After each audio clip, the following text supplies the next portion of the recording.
Você citou agora, e eu acho que é algo que eu queria que você abrisse mais pra gente, é uma igreja apostólica profética. Sim. Né? O que isso significa? Sim. Né? O que esse termo significa? O que é uma igreja apostólica profética? Cara, depois da reforma, né, ela foi um avivamento lá em 1500, e a reforma ela restaurou dois dons, né? Ela restaurou o dom do pastor e ela restaurou o dom do mestre. Uhum. E, cara, todas as igrejas, elas vieram dessa linha, as protestantes e tudo mais. Uhum. Porque a igreja católica ela era uma igreja ritualística, tudo acontecia dentro do templo, dentro da igreja. Por exemplo, se você queria se confessar, o pastor não vinha na sua casa. O padre não vinha na sua casa. Você que tinha que ir até o padre, até um confessionário, e naquele momento, naquele ritual, você se confessava. Com a reforma, o pastor começou a se fazer presente nas casas. Começou as visitas? Começou as visitas, aconselhamento, discipulado, ensino bíblico. Por exemplo, a educação ela foi restaurada através do dom do mestre. Porque ninguém sabia ler, o clero não permitia que a galera lesse, e quem trouxe a leitura para o povo foi a reforma. Uau, entende?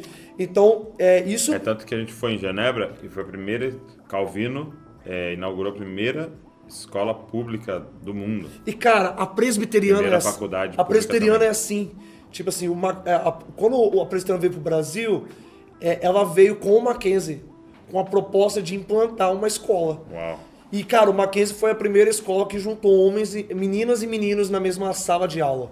Né? Então, cara, a escola, através da igreja, sempre trouxe reforma na sociedade. Então era um avivamento dos mestres. Exato, dos mestres e dos pastores, né? E a gente passou pela reforma dos evangelistas com John Wesley, a reforma profética, a reforma dos dons com William Seymour, e agora a gente está vivendo essa reforma apostólica e profética, né? Interessante. O que significa isso? O apóstolo e o profeta, eles são aqueles que eles cuidam da demanda celestial, né? Então, o pastor, ele cuida da demanda terrena. O que é isso? Quando a gente olha para a igreja tem problema, ela tem dinheiro, ela tem dificuldades, ela tem discipulado, ela tem inúmeras coisas que elas precisam fazer com que a vida do crente ela rode, ela tenha movimento. E essa é a função do pastor. Okay. Do pastor, do mestre e do evangelista. Cuidar daquilo que é presente nesse tempo. As pessoas são salvas agora, mas as pessoas não vão ser salvas na eternidade, entende? Então, o evangelismo é uma questão de agora. O discipulado é uma questão de agora. O ensino bíblico é uma questão de agora. Agora, o apostólico e o profético ele vem falar do evangelho que é eterno, que é independente dessa situação, entende? E ele está ligado naquilo que Deus está fazendo. E ele é um apontamento para a maneira que Deus está se movendo nesse tempo, entende? Então, os apóstolos, por exemplo, quando houve uma dissensão em Atos 6, os judeus helenistas brigando com os judeus de fala hebraica, os apóstolos falaram assim, cara, a gente não pode parar o que a gente está fazendo para cuidar das mesas. Então eles instituíram diáconos, pastores para fazer isso. Diaconato. Exatamente. Então, nesse contexto, cara, a gente precisa estar ligado no que Deus está fazendo. A gente precisa receber as revelações da igreja. A gente precisa fazer apontamento. Esse é o momento de ir, esse é o momento de ficar. A gente precisa ficar atento com a doutrina. A gente precisa espantar os falsos mestres, entende? Então, o apostólico e o profético, eles trazem a consciência do que Deus está fazendo para a igreja. Entende? Porque as pessoas elas estão sendo discipuladas, elas estão vivendo a vida delas, mas elas podem ser discipuladas, serem ensinadas biblicamente e falar assim, mas cara, o que é que Deus está fazendo agora? Entende? Tipo assim, qual é o plano de Deus para a minha vida agora? O que é que Deus está esperando que eu haja nesse momento? O que Deus está esperando da igreja One para o Brasil nesse momento? O que é que Deus está esperando da igreja Família de Zanscope para esse momento em relação à nação? Entende? Então, quando a gente faz isso com a igreja, a gente equilibra. O apostólico e profético apontando para a demanda do coração, mas o Douglas não pode só olhar para a demanda do coração de Deus.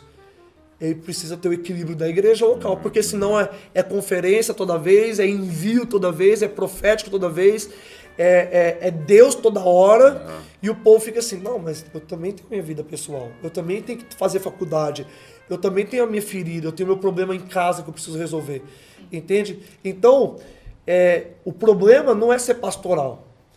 Nunca, tipo assim, até Jesus voltar, a gente não vai deixar de ser pastoral, mestre ou evangelístico. Mas a gente não pode ser só pastoral. E, cara, toda igreja que ela só é pastoral, ela tá ficando para trás daquilo que Deus está fazendo. Uau. Porque não tá conseguindo enxergar, entende? Então, hoje nós precisamos de uma revelação profética. Cara, o que é que Deus espera da igreja na pandemia? Entende? Quando Jesus ele apareceu em Apocalipse para 7 igrejas, ele falou assim, eu espero de Éfeso isso, eu espero de Esmirna isso, eu espero de cada igreja uma coisa. Então, tipo assim, nesse tempo agora, o que é que Jesus está esperando de mim? Entende? O que Jesus está esperando da minha igreja? Por exemplo, a minha igreja está me enviando para o Nordeste. Agora, a gente está acabando de sair de uma pandemia. Eu poderia falar assim, não, mas espera aí. As pessoas, elas não estão totalmente bem. Tem muita coisa para resolver na igreja. Sim. Eu poderia dizer, nossa, a gente não está no melhor momento financeiro, as ofertas caíram no meio da pandemia. Como é que eu vou agora, no meio da pandemia, ser enviado para outro estado? Cara, se a gente não tem uma revelação profética, a gente fica só olhando... Fazendo conta, não? Fazendo conta, por tipo assim, olhando pra demanda local e falando assim, cara, não, isso aqui tá me segurando. Mas, cara, a demanda apostólica e profética, ela te faz romper com a realidade natural, com a realidade cotidiana e falar assim, cara, pai, mãe, eu sei que, tipo assim, vocês esperavam que eu ficasse aqui, a gente almoçasse todo domingo junto, você esperava, pai, que os seus netos crescessem aqui, mas, pai, isso tá doendo em mim, mas eu preciso ir. Essa é a profecia pro momento. Pai, eu tô numa igreja apostólica, eu tô sendo enviado, entende? Então, sem essa consciência, cara, a igreja ela vai entrando para dentro dela e ela não vai se movimentando. Entendi.